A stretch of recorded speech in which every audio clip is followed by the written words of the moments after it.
Так, все, я выхожу в эфир.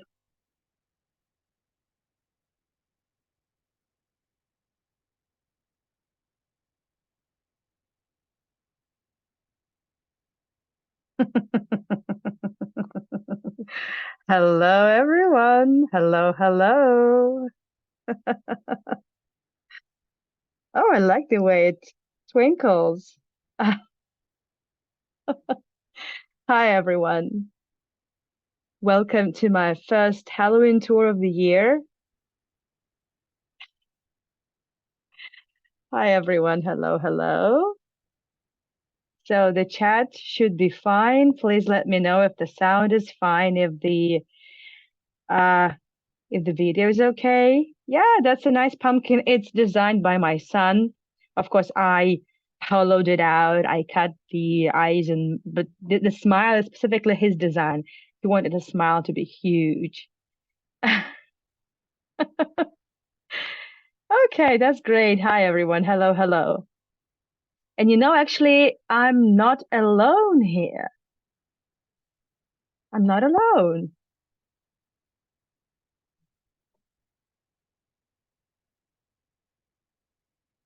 Who's here? Oh, I don't know who that is. It might be the ghost, or it might be just a nice smelling fresh bed sheets. Are you the ghost? Oh, or you're not. Who are you? Let's see. Let me see. Let me take it off. Take it off. You must mind. Take it off. That's great. Right? That's great. Okay. So you see, that's how we do it. It's family business now. Mr. Grinch is really helping me out. We're big friends of Dr. Seuss. We're big fans. I mean, not friends, but oh, careful, careful, careful. It's paraffin. Start to drip it. Yeah. Yay. Okay. So we are big fans of Dr. Seuss and big fans of pumpkins. It's just the first pumpkin of the year, but it's going to be more for sure. Rich, how many pumpkins do you want? Three pumpkins is okay for you? Christmas. Three pumpkins. Okay? Three. Is okay? Three pumpkins. Yes? Okay. So he's going to have three pumpkins. Okay. So now mommy has to work. You take the pumpkin. Take the pumpkin and go. Take the pumpkin. Go. Okay. No, that's okay. So, and now in this horrible working conditions, I can go back to my to the topic of today's tour. And thank you so much, Catherine and Stefan, for lending me this cape. It really matches my nails. I'm not sure who I am. A Red Riding Hood could be. I'm not sure, but I'm not exactly the very Halloweeny mood this year. My Halloween tours are normally start to plan them out in September. Um, and normally, it was supposed to be different. I was supposed to have different tours, but it's in the given conditions. Well, anyway, I hope you'll enjoy it because it's going to be about Saint Petersburg. It's going to be about some of the stories I shared with you 2 years ago, even more. Yeah, well, exactly 2 Halloweens ago.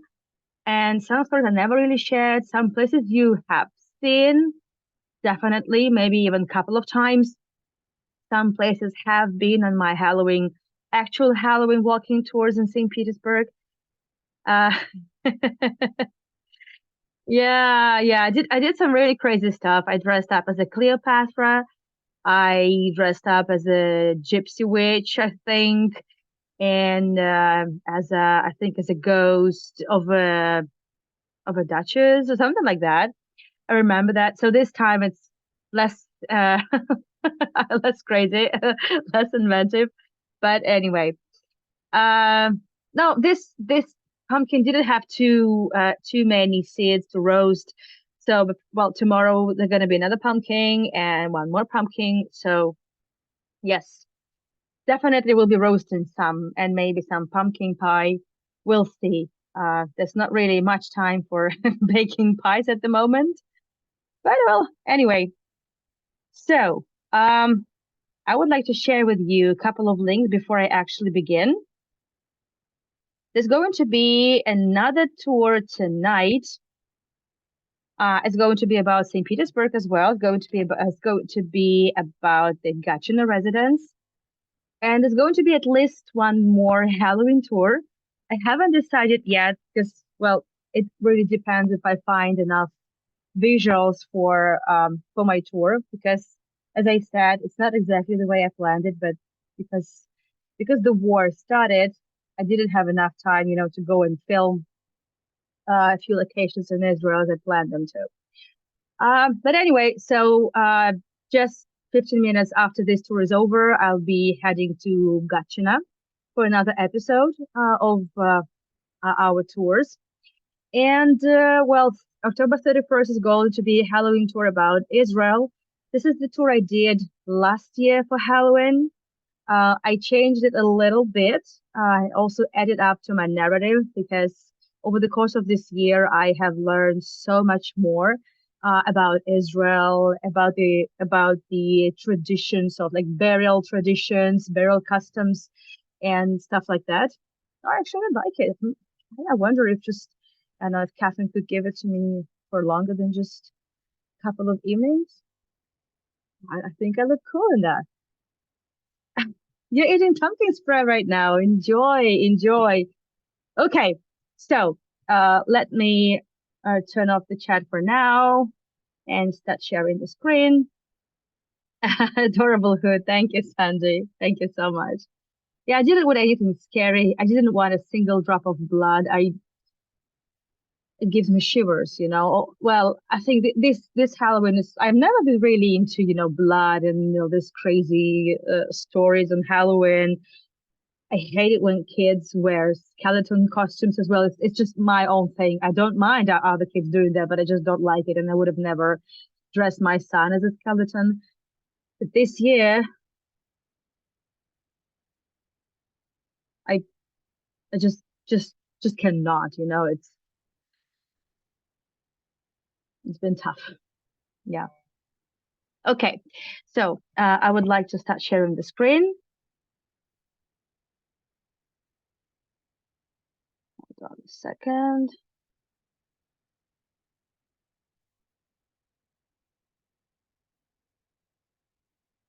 Okay. Um, of course. So the tour description it is stated, it is mentioned that I'm gonna be talking about the curse of the Romanovs. It's true. And this year, after I've done 7 tours of the Pavlovsk residence, and we've already done 4 or 5 episodes of Gachin residence, you now know who this person is. And if you missed those tours, well, there is a way to see them. There was a sponsorship thing, and you get access to all the recordings of my tours. There are over 150 now. And if you missed, well, just several episodes, just contact me and I will send you those recordings. It's not a problem at all. But this is Paul the first, and actually Paul the last, son of the only legitimate son of Catherine the Great, the monarch who ruled only 4 years, 4 months, and 4 days. And his life was never easy. It was full of mysteries, and his death is full of mysteries. And I would like to, well, I shared with you some of the stories, but I don't think I've ever really given the complete story. And now that you know so much more about his personality after 10 hours of tours altogether, I think even more, it's going to probably make even more sense because, well, we now know the background. We now know what kind of person Paul was. And we sort of probably, well, just feel a little bit like it's a little bit more personal to us, not just the person of the late 18th, early 19th, well, actually very late 18th century. So he put the crown on. He got to the throne after his mother died, Catherine, in 1796, and he died in March. He was killed in March 1801 by really the closest people he had around him, and he died in this very building, the castle. It's called Michael's Castle. We have seen it multiple times on my tours. We never really visited it from the inside. It's now part of the big network of museums called the Russian Museum. Um, we never been inside, and no matter how many times I tried, they would just say virtual tours. No, no. So that's why we always walked around it, but well, we'll see. We'll see what we can do. Michael's Castle. We have hundreds and hundreds of palaces in St. Petersburg, but we honestly we have only one castle, and it's that the one that Paul built for himself immediately when his mother died. He became a monarch. He commissioned to start building a castle for him in the center of St. Petersburg. Before he actually became a monarch, all these years, well, you've been to Pavlovsk with me, you've been to Gatineau, so you know he was very into army. He was very into military stuff. He was also very much into history and into mysticism. He became a member of he actually became a Freemason, and I mentioned to you that he even became the Grand Master of the Malta Cross Order, and for a short period of time, the treasures of the Malta Cross Order and some members also found refuge here.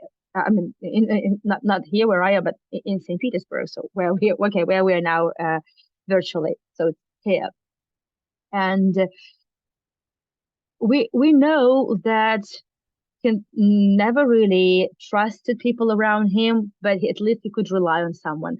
But the more he spent on the throne, the more time he spent on the throne, the more changes he would make, the more reforms he would want to implement. Well, the less people around him would be actually supporting him, and the more people would be there to make sure he wouldn't last long on the throne. And that's what happened. But long before that, um, when Paul was just, well, dreaming about becoming a monarch, he thought to himself, well, I definitely want to uh, to die in a place where I was born. And you know what? He actually was born on the place on the very spot where the castle is now standing. The thing is that he was born in a palace of Empress Elizabeth. That palace was constructed in the first half of the 18th century. That's what it looked like, and this is where he was born because, well, the Catherine the Great at that time, she was just Grand Duchess, and she was just the wife to the nephew of Empress Elizabeth. So her husband Peter the Third was supposed to inherit the throne after Elizabeth died, and that's what happened. So that's why the only son of future Catherine the Great was born there. But by the time by that time when Paul became a monarch, this palace had been in a horrible condition. It actually was wooden. So what they did, they decided to take it down, and this is where Paul commissioned to build his castle. Um, and there was a story, like one of the guards of the construction site uh, saw a vision, or like he saw in a dream, and an archangel Michael came to him and say, "You should build a church here." And the guard told Paul about that vision, and Paul interpreted it in his own way. And instead of building a church, he built a castle here named after Michael, Archangel Michael. It's the only uh, civil, well, civil building, institution named after a saint, well, or someone religious. And well, some people said actually that's not a very good idea. This is true, but well, many people thought so. But nobody could say no to the new monarch, of course. And he was unstoppable. He wouldn't even listen. And he was in such a hurry to move into his castle. And all that time, he had been living in Gachina, where we're heading afterwards. It's just like interesting how everything got together just exactly at for these very tours at this very timing. I didn't really plan it this way. As I said, I had a bit different plans. I did plan to do a tour about St. Petersburg, um, but still, in general, it was a bit different idea. But still, and they did. If the palace was huge, the castle was huge, and it it was supposed to look like a castle. So there is a moat around it. It's now a dry moat, but it used to be filled up with water. And the idea was it was supposed to be the extra protected side because by that time, well, of course, Paul would have serious trust issues, and there was also one more thing about that. Well, there were many signs that also made him seem paranoid and make him feel paranoid. Many times, uh, he would see like nightmares, some visions, or when they finally moved into the castle, it was still really really humid inside, like the plasterwork, all the wall decorations and everything. It was still very humid. It was really really foggy, and it wasn't really safe. It wasn't really good to live in conditions like that. It wasn't good for your lungs. It wasn't good for your health, and it was winter. So in the memoirs of his children, of his wife, they just felt it was a nightmare living in conditions like that, but he was unstoppable. And as he walked at night, in the evenings, of course, there was only candlelight at that time available. So he seemed he had seen a ghost of Peter the Great, and he mentioned it to many people before his death. And then in the evening, uh, on March 12th, 1801, he finished his dinner, and then he said, well, come what may. And then he also looked at his reflection in the mirror, and he said, well, there's something really wrong. It looks like my neck is a little bit sideways. It's like it's broken. That what he saw in the mirror. And then he left. And this is also well reflected in the memoirs of several people. But of course, it could have been said after the death. We don't know exactly, but we know there were other things that he would mention to his family members, um, that he was afraid for his own life. But there might it could be just the intuition. It's hard to interpret it, but that's what it is. So you see from here, you can see it clearly. So well, there's water, the body of water here. This is the Fontanka River. Then over here, it was filled up eventually. This was supposed to be all water here, and here it's it's actually in the photo. It's filled up with the water, but now it's all dry. Well, you can see from here in here, and these bridges were drawn up bridges. Now they're all. It's not a bridge anymore. It's just a road. The building is a museum now. Um, but it's huge. And when it was built, Paul specifically asked the architect. There were several architects, but the chief architect was Vincenzo Brenna, the one who also built the Pavlovsk residence and did a few things in Gachina residence as well. We all know this name already. We all know the names of the residences by now. And there were a lot of corridors, secret passageways, because Paul was afraid. He wanted, he wanted to have a plan B and plan Z. But on the night when several people, a bit, a bit, under the influence, they had a few drinks before, just to add just for some bravery, uh, the guards were there. So the guards were only taught to open the doors to a few people that Paul trusted. And one of those plotters was a really close friend of Paul. And so there was no problem to enter the castle, sorry. There was no problem to find him. They knew where to find him. They knew he was at that time. He was already sleeping. And when they entered the bedroom, they saw no Paul, so they thought he escaped because there was a a door, to a secret passage. But they also knew that door had been sealed. That's why they thought, okay, so he couldn't go far, and they found him hiding behind the curtain. They got him. They said, well, you should abdicate. Your son will rule instead of you. He said, no way I'm going to abdicate. That's what Paul is saying here. But this is painting as of 20th century. It has nothing to do with the events of those days, of course. And this is when they lost temper. They really lost it, and they hit him with a snuff box to the temple. He fell down, of course. But he didn't die there on the spot. So they needed also to suffocate him with a scarf. And that's how he died. And he died when he was just about to turn 44.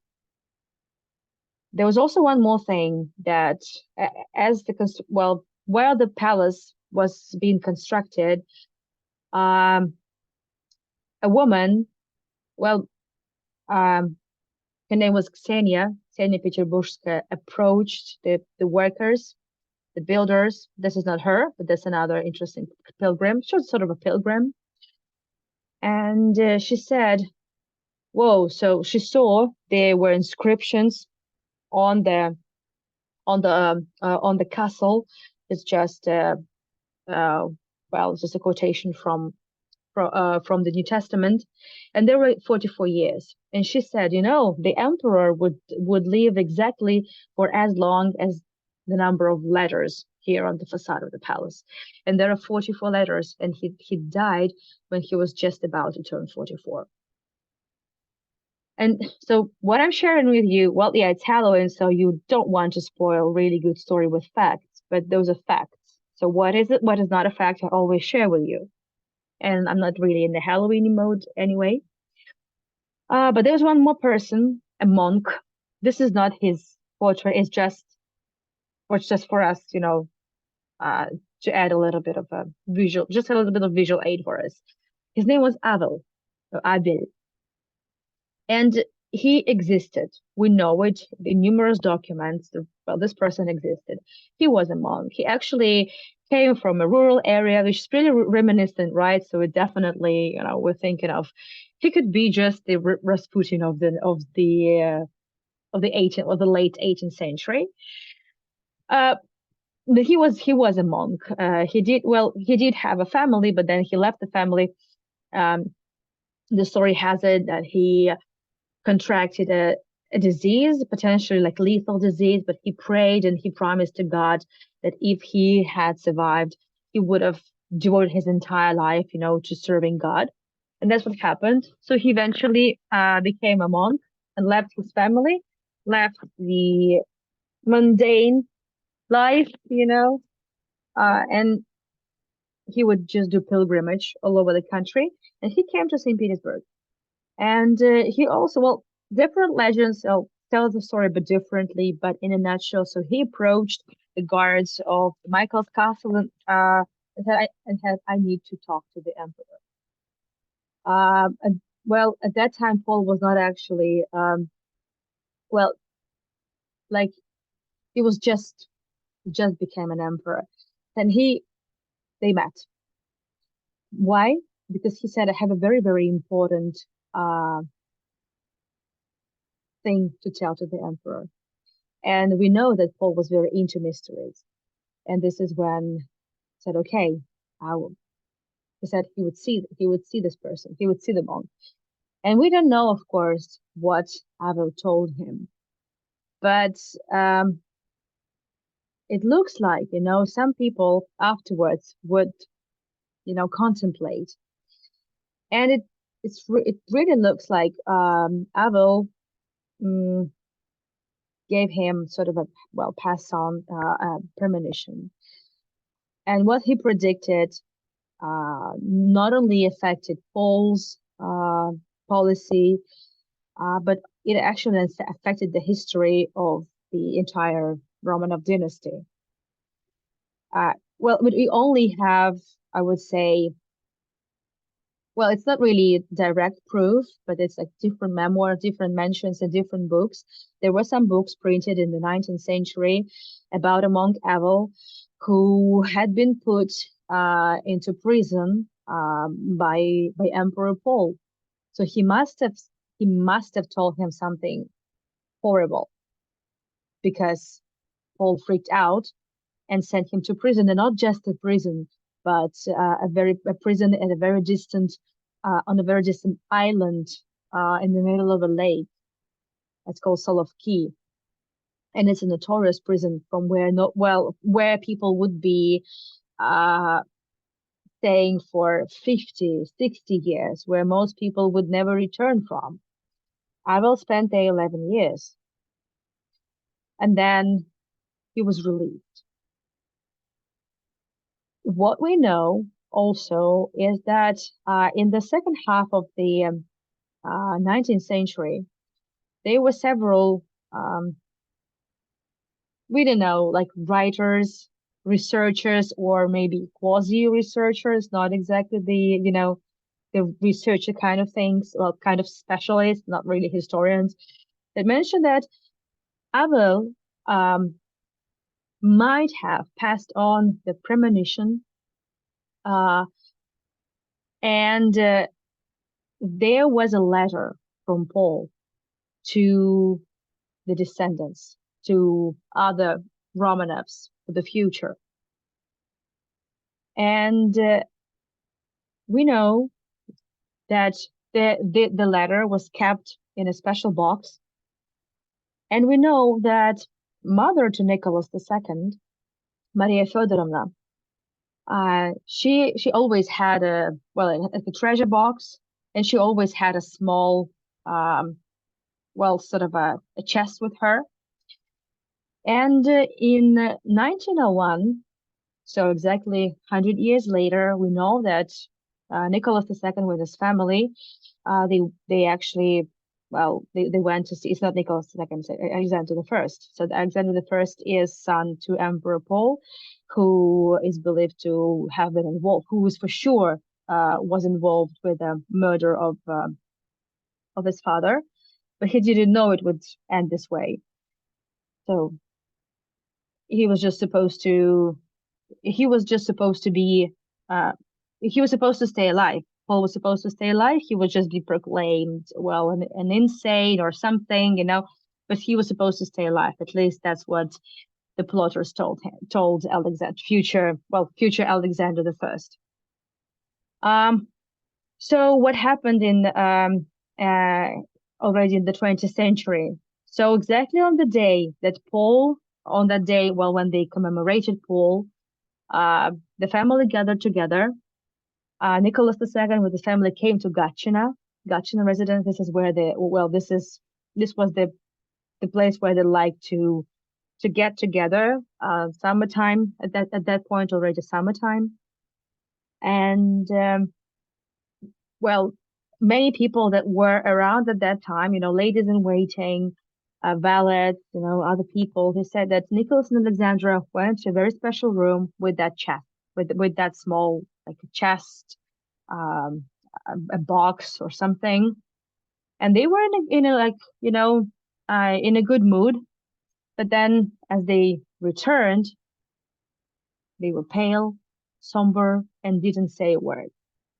So maybe there was some sort of premonition about, well, maybe they kind of felt they were cursed because it could have been the message from Paul, or from even Avel. We don't know exactly what was there, but in 1903, there was um, a winter celebration, a religious celebration of the Epiphany Day. And on Epiphany Day, there would always be like blank shootings as just part of the tradition. And one of the bullets, well, they were supposed to be blank shots, but something happened. It was actually a bullet. And that bullet, it was like all the gunshots would be like uh, exactly to the side of the Winter Palace from Peter and Paul Fortress, just from across the Neva River, aiming at the Winter Palace. And one bullet actually reached the Winter Palace and, well, broke the window and damaged, a little bit, just didn't hurt anyone, but damaged the interior. And this is when one of the people from the guards of Nicholas II asked him, uh, well, Your Highness, Your Majesty, I believe, aren't you afraid? He said, up until 1918, I'm not afraid of anything. So it kind of checks out. So there could have been a premonition from even Abel saying that the House of Romanovs would be thriving and would be okay up until 1918. So this is the speculations, but it is what it is. So what I'm showing you here, this is what's left of the bedchamber of Emperor Paul. It's been turned into a church, into a chapel. Now the Michael's Castle is actually it's a museum. Some rooms are just there, exhibition rooms with lots of works of art there. But some rooms are actually memorials. Memorial, well, like interiors, with some personal belongings of um not only of Paul but also some descendants. So this is one story that I wanted to share with you. There's also one more thing that it is, likely that Alexander I, so son to Paul, had been living with a great feeling of remorse, and he died quite unexpectedly when he was away on a trip, on a business trip, in a town of Taganrog in the south of the country. And by the time the body arrived, of course, it was built already the closed coffin, the closed casket, so nobody could actually see the emperor there. It was not typical. Normally, it would be several days, for people just to part with the monarch, and then it would be normally an open coffin. And some legends have it that Alexander actually didn't die. He just wanted to abdicate and live a normal life. And it is believed he could have become a sort of a pilgrim. We don't know. But some people say that in the villages shortly after Alexander died, they would be appearing here and there, Alexei Kuzmich, a started a pilgrim that looked very much like Alexander I. He was just as of the same height. He talked not like a peasant from a village, but as a very educated man. There were some other things, but again, it's just a legend. But why not? Okay, so this is the Kuzmich, the pilgrim.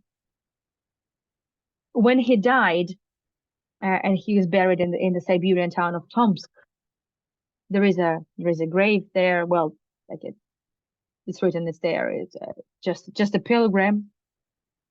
We know that um, the brother of Alexander, Nicholas, who became the next monarch, Nicholas I, and also a few other members of the royal family, a few other grand dukes, did pay a visit to the grave of the Starets Kuzmich.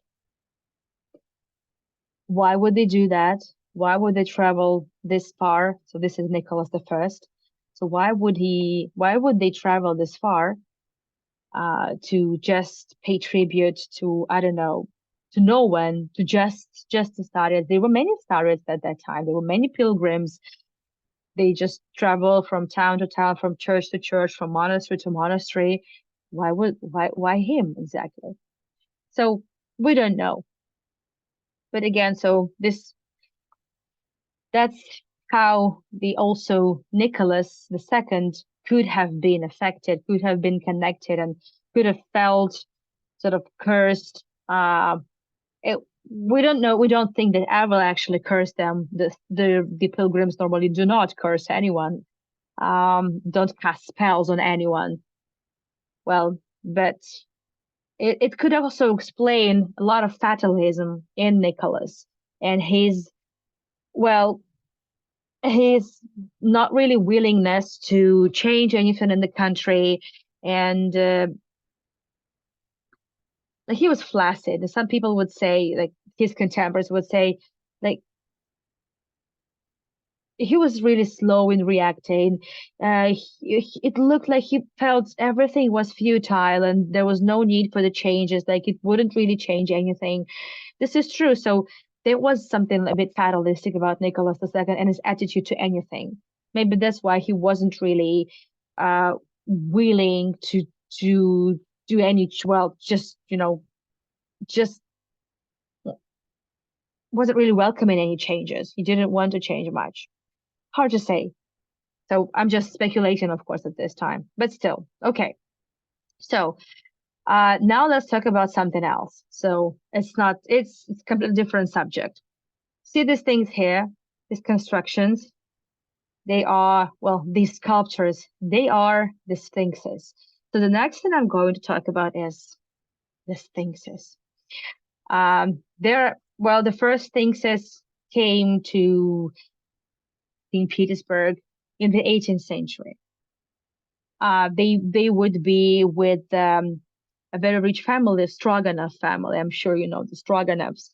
They're one of the richest aristocratic kings in the Russian Empire, and well, of course, they had a lot of residences. Stroganovs were also the Freemasons, and when already in the 1905 when the first revolution sort of happened, the bourgeois revolution. Stroganov started like moving his assets, and he was preparing to leave. In 1917, in February, the Stroganov left. They left the palace where the first sphinxes were, but before that, they made sure that that only the sphinxes actually would be moved to the main residence on the Nevsky Avenue. These are the very first sphinxes that exist in St. Petersburg. They are the oldest ones. I mean, we know the oldest ones are actually from Egypt. They are 3,000 years old, but these are the first ones. And there were rumors, like, also legends, that why leaving the entire palace, leaving still like many riches inside, just there, and at the mercy of the situation, whatever happens. But these granite sphinxes, why the Stroganov family actually decided to move them? Were they that precious? They were just pieces of granite. It's just nothing. So the locals actually said that, well, the people who used to live in the area where they originally used to be standing, that the Stroganoff family, the Stroganoff family members spend way too much time with the Sphinxes. It's like maybe they even talk to them, and it looks like maybe somewhere could be some hidden messages or something. We don't know, but these Sphinxes are still there. The Stroganoff house didn't really, well, the Stroganoff house on the Nevsky Avenue didn't wasn't well was unharmed in the revolution. Well, of course, it was it was nationalized, obviously, but it's now a museum, and it was not damaged in the siege as well. So, well, who knows? But they're not the only things that we have more here. For example, it's not in the downtown, it's in the area that I never actually taken you to. So it's nice also to see something new. But there are more sphinxes that I don't think I've ever shown to you. They are on the bridge. So I found some videos, something from my camera roll, filmed really, really years ago. And I also found a lot of photographs on from the internet.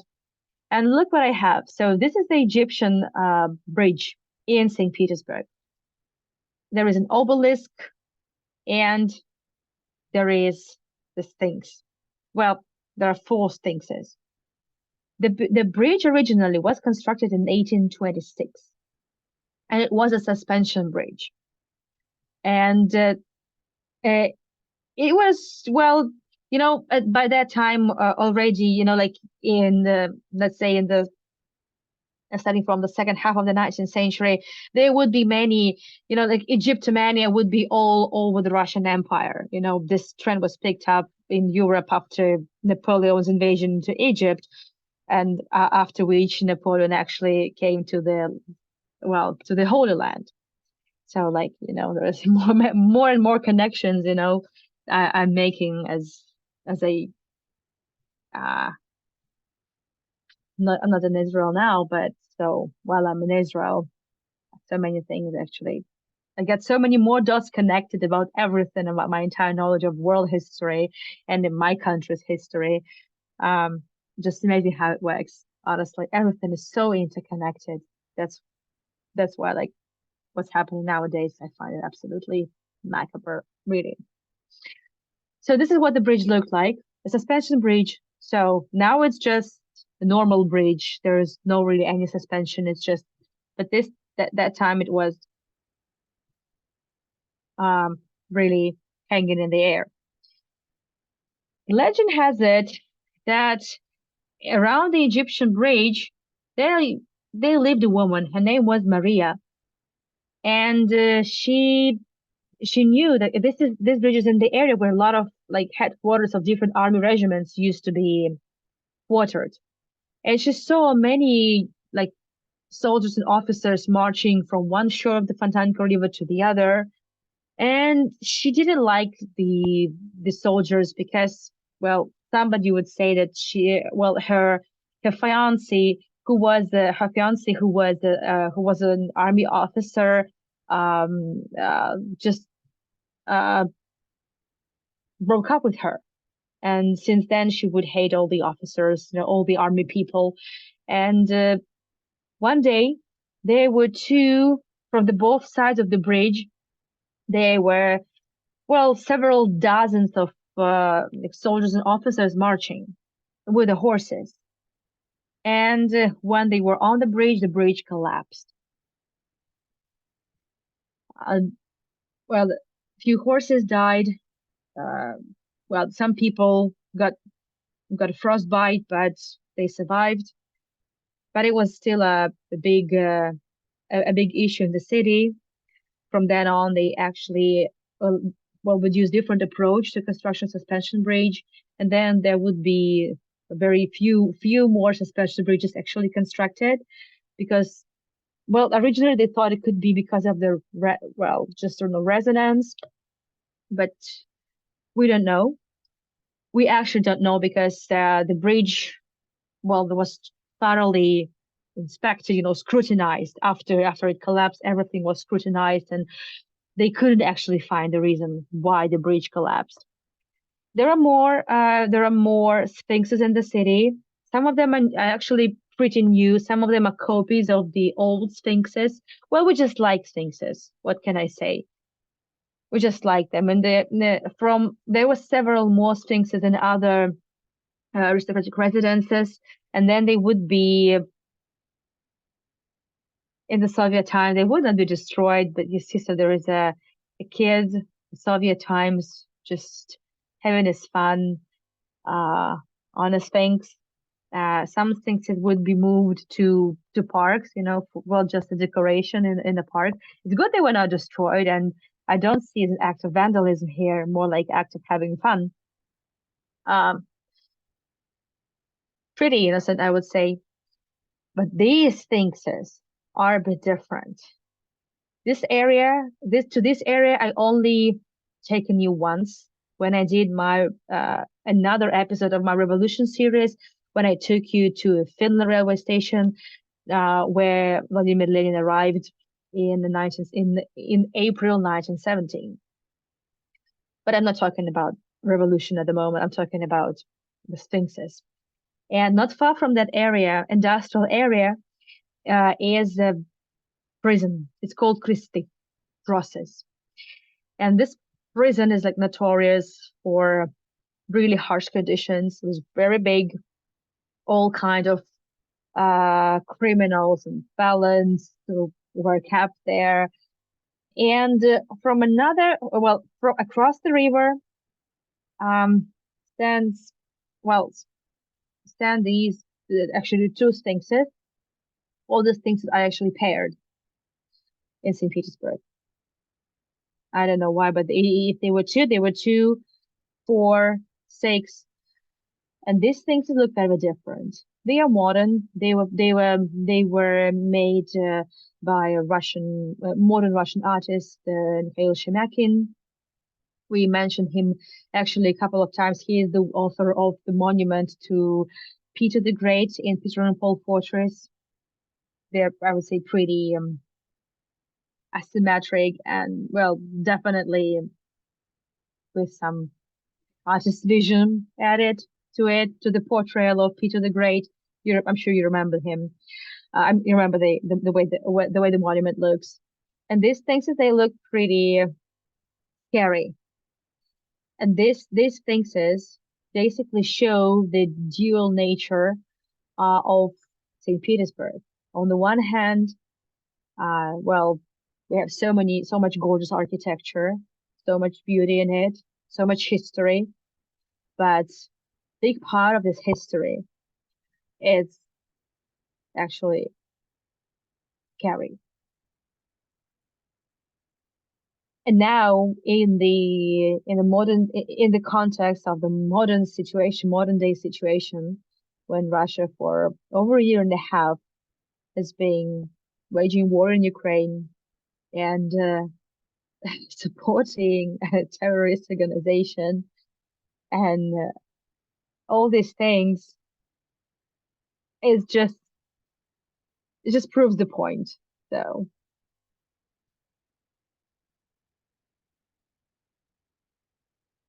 it's I don't know what to add here. But these things are scary. But they're modern ones, so they are like they were placed here in the 90s. I'm not even sure which year exactly, but they're exactly opposite the crosses, opposite the prison, exactly opposite. The prison is totally connected with the prison as well, with the entire vibe of the city. But this is a relatively modern area. It's like an industrial area with a lot of like industrial buildings uh being destroyed, and now it's just like, you know, not really many, like historical sites or museums in that area at the moment, other than the prison, of course. Okay, and of course, the story of these things is, so I have some 10 minutes, and then we'll go and have a Q&A. So these things is on the University Embankment of St. Petersburg. They're world famous. They are original 14th century BCE sphinxes, all the way from the Thebes in Egypt they used to decorate. Well, they used to be among the sphinxes that decorated, sort of guarded the grave of Amenhotep III, and well, they were found well, right, well, actually by Napoleon. Well, by Napoleon's army in Egypt. He'll stay there. He was staying there, and this is when, like, Egyptomania started. In about 1815, so they were found, these things, and they were put up for sale. They were moved to Alexandria because from Alexandria, from the port, you could easier sell them and then send them elsewhere. At that time, there in Alexandria was a Russian diplomat, and he sold them on sale, and he sent a letter to to the Russian Empire, to the office of the emperor. At the time, it was Nicholas I. And he said, well, there were two nice things on sale, and he asked whether the emperor would want to purchase them. But by the time the positive answer arrived, they had been already sold to France. But eventually, the French party didn't have enough money, so but the Russians had. Sorry, a second, I need to adjust it. But the Russians had, and this is how they would be purchased by the Russian Empire. So this is the where well this is well approximately the area where the sphinxes were found, and they were loaded on a ship. But exactly, well, many people in Alexandria would say actually that those sphinxes, they had been also cursed. And while they were just loading the sphinxes on board of the ship, one of the ropes tore down, and one of the sphinxes got damaged. So it just hit the side of a ship or something. Well, it just fell down. I'm not sure. So you see, there's a part of sphinx, part of the chin is missing, the beard is missing. So this is what had happened. And immediately, well, not immediately, a few years later, when the sphinx finally arrived to the city, and when they finally were given the spot on the university embankment just next to the building of the Academy of Fine Arts, which we would see shortly. And by the way, originally on the same spot used to be the horse tamers, the ones that are now on the Anichkov Bridge. It was just the idea, it was just a project. So, but I think the sphinxes look way better there than the than the horse tamers. So here they are, and across the we see the Neva River, it's frozen, and we see also both that the year 1839 finally the sphinxes arrived to Saint Petersburg, and 32, sorry, 1832.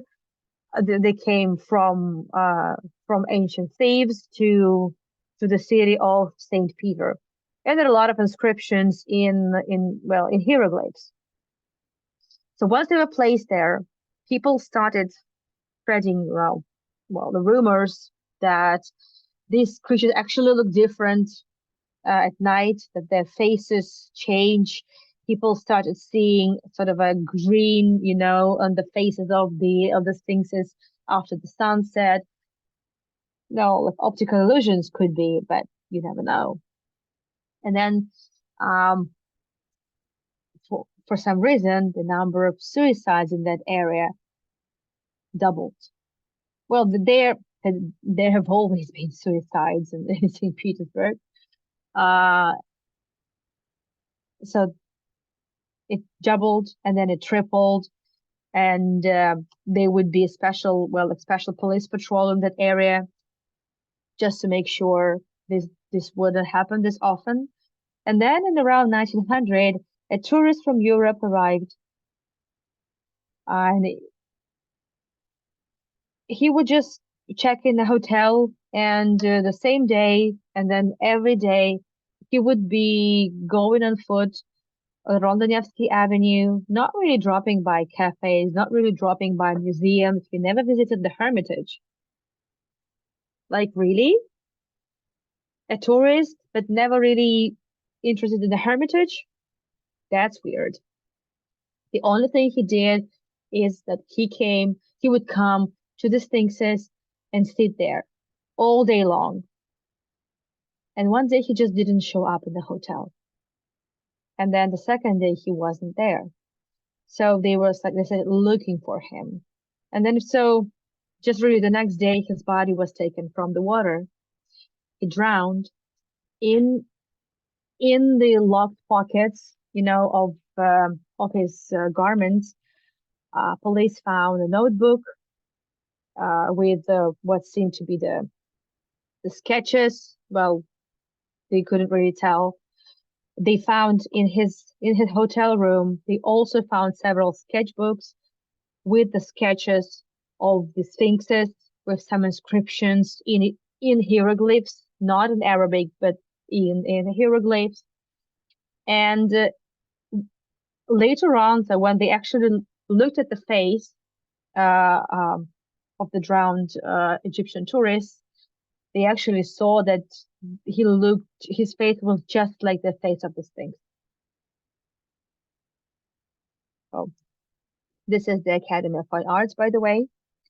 Uh, this is where I walked, wearing a crazy wig of Cleopatra, and I had this fantastically awesome eyeliner. It took me, I did it on the car, on the go, and Misha just gave me a lift, and I just tried to put the eyeliner on while while driving the car. It was horrible. But actually, I think I did great, and it took me a few days to wash it, to rinse it properly. I remember that. So, but yeah, so that's the story. And again, it's just, well, they're like legends, of course, just legends. However, well, there are, as I said, about Avel. Avel is mentioned in all the documents of the Salovki prison.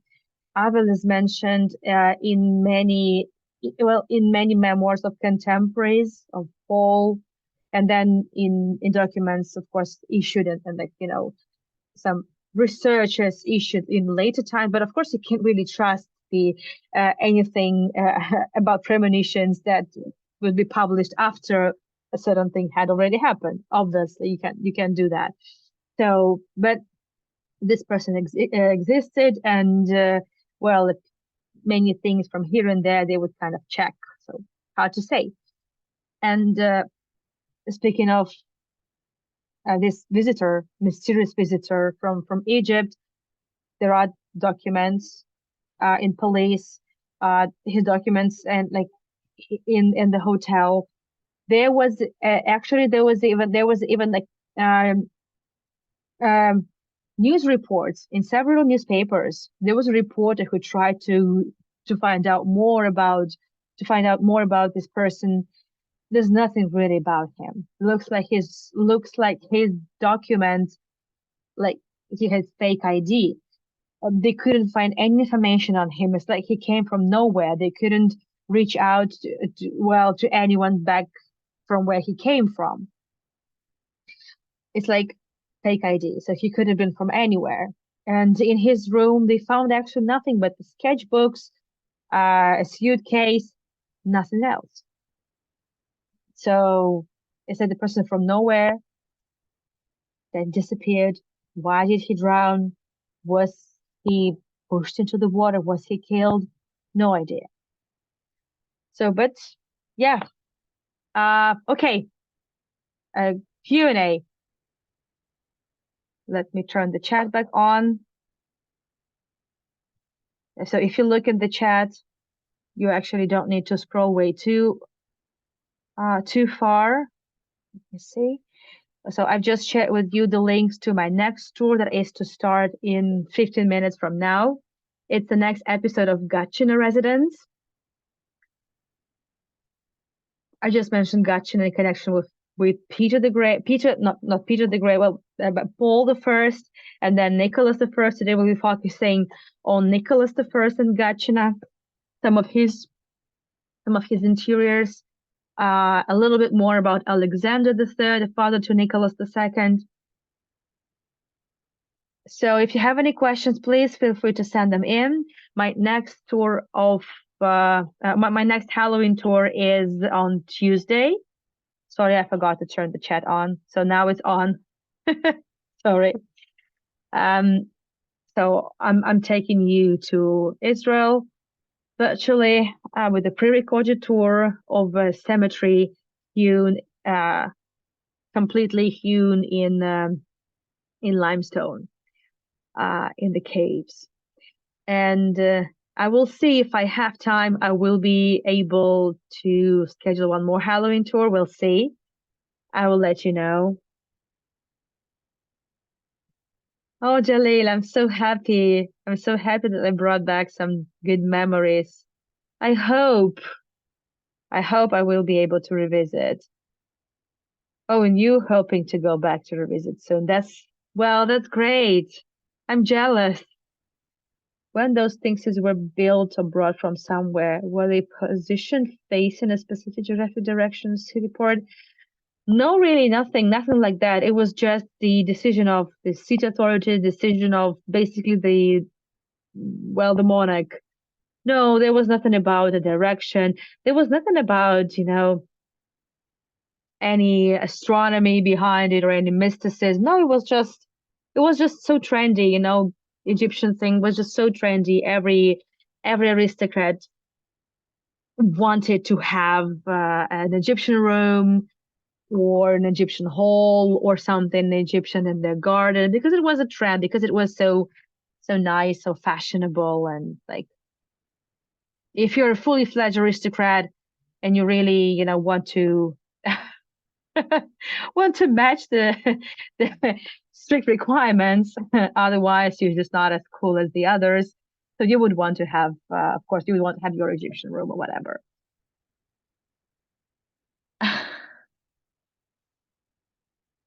You also have sphinxes in New York City. I didn't know that. I know you have a obelisk from Egypt.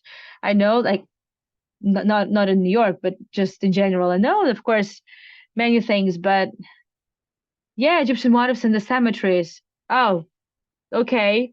Yeah, it's everywhere across Europe as well. Yeah.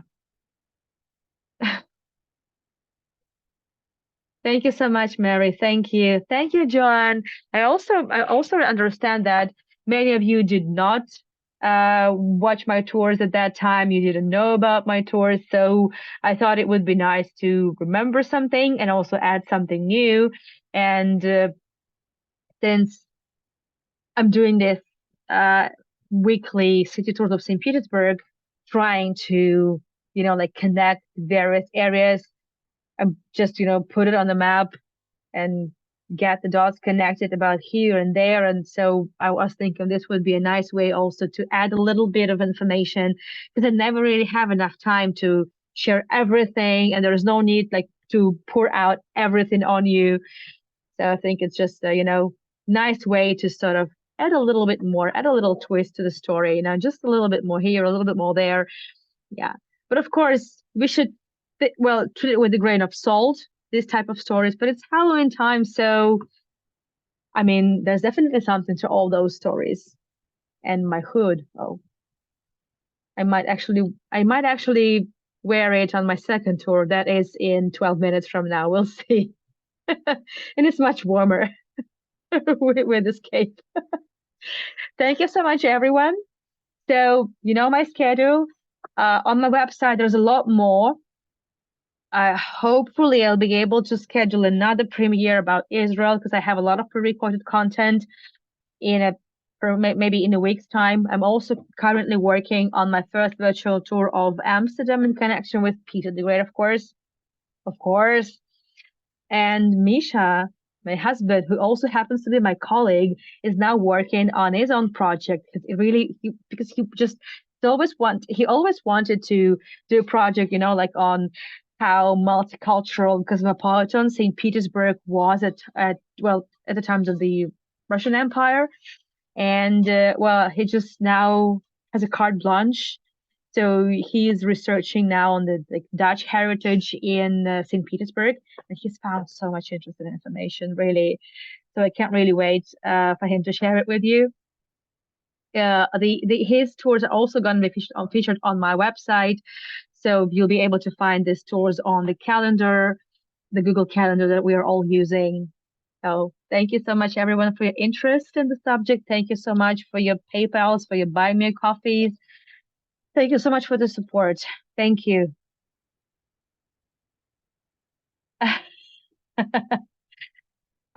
Stefan just been in Rotterdam. I'm not sure if they're back yet. They should be. And tomorrow I'll be joining Stefan for two tours, very special tours with a special guest. It's not gonna be Oscar, but I'm not telling anything more. Um, yeah, it's going to be interesting tours. Very interesting. Yeah, I wish I could tell more, but I cannot. Now I look like a Red Riding Hood. Yeah, exactly. Okay. Thank you so much. Thank you for everything. See you in 10 minutes from now in Gatchina. No, it's not going to be Mark. No. Thank you, Sharon. Okay. Bye bye, everyone. And see you soon. Thank you. Bye bye.